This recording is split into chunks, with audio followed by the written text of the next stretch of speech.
Graça e paz, amado irmão, amada irmã, seja bem-vindo a mais um estudo bíblico com a temática da família. Por aqui o pastor Fábio, espero que você esteja bem. E eu vou deixar aqui na descrição o link do nosso último estudo, cujo tema era Igreja, uma família sem preconceitos. E o tema de hoje é Filhos, entre a permanência e a ausência. A vida familiar é cheia de percalços. Se o casal não tem filhos, filhas, tem seus dramas por não tê-los. E se os tem seus dramas por tê-los. Quando são pequenos, muitas preocupações permeiam o coração de pais e mães. Quando crescem, descobre-se que essas preocupações estão longe de acabar. Muitos pais e mães sofrem com a ideia de ter que deixar seus filhos saírem de casa ao tornarem-se adultos. Outros, que se preparam a vida toda para isso, sofrem com a ideia de não vê-los querer partir. Como a igreja pode ajudar a família nesse processo? Vamos fazer a leitura do texto bíblico? Evangelho de Lucas, capítulo 2, dos versículos 39 até o 52. Diz assim o texto, acompanhe comigo. Depois de terem cumprido tudo conforme a lei do Senhor, voltaram para a Galiléia, para a cidade de Nazaré. O menino crescia e se fortalecia, enchendo-se de sabedoria, e a graça de Deus estava sobre ele. Todos os anos, os pais de Jesus iam a Jerusalém para a festa da Páscoa. Quando ele atingiu os 12 anos, foram a Jerusalém, segundo o costume da festa. Terminados os dias da festa, ao regressarem, o menino Jesus ficou em Jerusalém, sem que os pais dele o soubessem. Versículo 44. Pensando, porém, que ele estava entre os companheiros de viagem, andaram um dia inteiro e então começaram a procurá-lo entre os parentes e os conhecidos. E como não o encontraram, voltaram a Jerusalém à sua procura. 3 dias depois o acharam no templo, assentado no meio dos doutores, ouvindo-os e fazendo-lhes perguntas. E todos os que ouviam o menino se admiravam muito da sua inteligência e das suas respostas. Logo que os pais o viram, ficaram maravilhados. E a sua mãe lhe disse: Filho, por que você fez isso conosco? Seu pai e eu estávamos aflitos à sua procura. E ele respondeu: Por que me procuravam? Não sabiam que eu tinha de estar na casa de meu pai? E não compreenderam, porém, as palavras que lhes disse. E voltou com eles para Nazaré, e era submisso a eles. E a mãe dele guardava todas estas coisas no coração. Versículo 52. E Jesus crescia em sabedoria, estatura e graça diante de Deus e dos homens. Conforme o texto que acabamos de ler, nosso objetivo hoje é identificar e pensar em desafios presentes no ciclo natural familiar, da dependência à independência dos filhos e filhas na formação de suas famílias. Então, como de costume, nosso estudo está dividido em 3 partes. Vamos começar com compreendendo o texto, na sequência, vivendo a palavra e, por último, a conclusão. Iniciando, o evangelista Lucas narra alguns momentos marcantes da infância e adolescência de Jesus. Anualmente, sua família viajava de Nazaré para Jerusalém para as celebrações da festa da Páscoa. Terminados os dias da festa, os pais voltaram para casa, acompanhando a multidão. E não se deram conta de que o menino Jesus ficara em Jerusalém. Versículo 43. Tão tranquilos estavam que só depois de um dia inteiro de viagem sentiram falta do filho, conforme o versículo 44.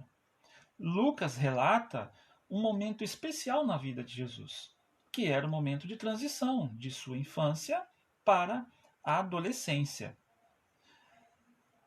Diz o texto que quando ele completou 12 anos de idade, eles subiram à festa, conforme o costume. Versículo 42. Muito mais do que entrar na fase da adolescência, como nos referimos hoje, essa transição marcava a entrada de Jesus na vida religiosa de um judeu. Aos 12 anos, na época a maioridade religiosa era essa de 12 anos, um menino judeu tornava-se membro da religião judaica, tendo assim acesso ao templo e podendo participar de todos os rituais ali praticados. Assim, o Evangelho de Lucas nos mostra um exemplo de mudanças na vida familiar, a partir da família de Maria e José. Pois com essa nova fase na vida de seu filho, aos 12 anos de idade, era de se esperar que outras mudanças começassem a surgir. Ao ficar no templo e ser achado depois no meio dos doutores, podemos entender que Jesus sinalizava para os seus pais humanos que não ficaria com eles para sempre, pois tinha uma missão a cumprir. Maria e José precisavam fazer um novo arranjo na relação com seu filho Jesus e percebê-lo de outra maneira. Não mais como um menino, mas como alguém que estava entrando na juventude e que mais adiante teria o seu próprio caminho, independente de seus pais. Assim, vamos para a segunda parte, vivendo a palavra. Reconhecer e aceitar a nova fase da vida dos filhos e filhas não é uma tarefa nada fácil. Uma das primeiras descobertas para pais e mães que procuraram se preparar a vida toda para isso é perceberem que não estão preparados para deixarem o filho ou a filha ir. O que atualmente chamamos de síndrome do ninho vazio. Esta síndrome é caracterizada pelos sintomas de extremo vazio, tristeza e depressão sentidos pelos pais quando um filho ou filha deixa a casa paterna e materna, geralmente para estudar, trabalhar fora ou até mesmo para se casar. Mas há outra situação que também pode gerar desconforto. É aquilo que chamamos de síndrome do ninho cheio. Este é um fenômeno mais recente e tem a ver com a permanência dos filhos já adultos na casa dos pais. Quer dizer, aqui o ninho continua cheio, não se esvazia. Enquanto no ninho vazio o problema é aceitar que os filhos crescem e se vão, no ninho cheio, ao contrário, a dificuldade é organizar na mesma casa a vida entre adultos, pais e filhos. Então, aqui algumas questões que eu gostaria que você comentasse. O que leva um jovem ou uma jovem a abrir mão de certa independência e desejar permanecer na casa dos pais? E você? Você já sofreu com alguma dessas síndromes? Se sim, como conseguiu superá-las? Deixe aí nos seus comentários a sua experiência e a sua opinião. Bom, nesse caso é preciso estabelecer regras explícitas de convivência e mantendo-se a clareza de que a casa é dos pais e precisa ser respeitada como tal. Embora a dor da separação seja inevitável, podemos pensar em algumas atitudes e práticas que podem ajudar a enfrentar melhor essa situação. Primeiro, o relacionamento do casal. Se a vida do casal só girou em torno dos filhos e das filhas, evidentemente, quando eles saem de casa, a sensação de vazio vai ser muito maior. Por isso, embora o cuidado dos filhos seja uma tarefa fundamental de um casal, a vida a dois não pode se resumir a isso.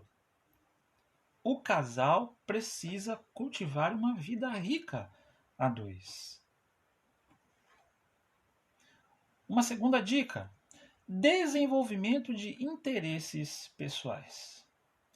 Além dos filhos, das filhas, do seu cônjuge e dos compromissos com a manutenção e organização da casa, é importante que tanto o marido quanto a esposa mantenha ao longo da vida interesses e atividades pessoais, que podem ser de várias naturezas. Por exemplo, a vida profissional, hobby, voluntariado na comunidade, cultivo pessoal de uma vida espiritual, devocional e outros. Então, são algumas dicas práticas que podemos realizar ao longo da vida para que, quando chegar a hora dos filhos e das filhas partirem para formar as suas famílias, os pais continuem tendo uma vida saudável, uma vida rica a dois. E assim, para nós concluirmos nosso breve estudo, é preciso considerar os desafios destas duas situações específicas do ciclo vital da família e entender que elas envolvem o amadurecimento tanto dos filhos e filhas quanto de seus pais. E sem dúvida, é muito bom esse convívio familiar saudável. Porém, é importante estimular a completa independência dos filhos e das filhas. E ela somente é plena quando ele assume a responsabilidade e sustento da sua própria casa, independente de ser solteiro ou casado.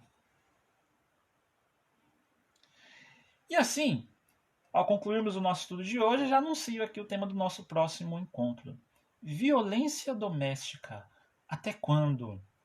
Um tema extremamente relevante em nosso tempo, já que a pandemia potencializou em muito o crescimento deste mal que está acontecendo em muitas famílias em nossos dias. Vamos conversar um pouco sobre esse tema à luz da Bíblia. Assim, eu me despeço de você. Eu espero que esse tema tenha sido uma bênção para você e sua família. Não se esqueça aí de deixar nos comentários as questões que nós levantamos hoje. Que Deus te abençoe. Se ainda não é inscrito no canal, se inscreva e compartilhe esse estudo. Em nome de Jesus. Um abraço para você e até o nosso próximo encontro.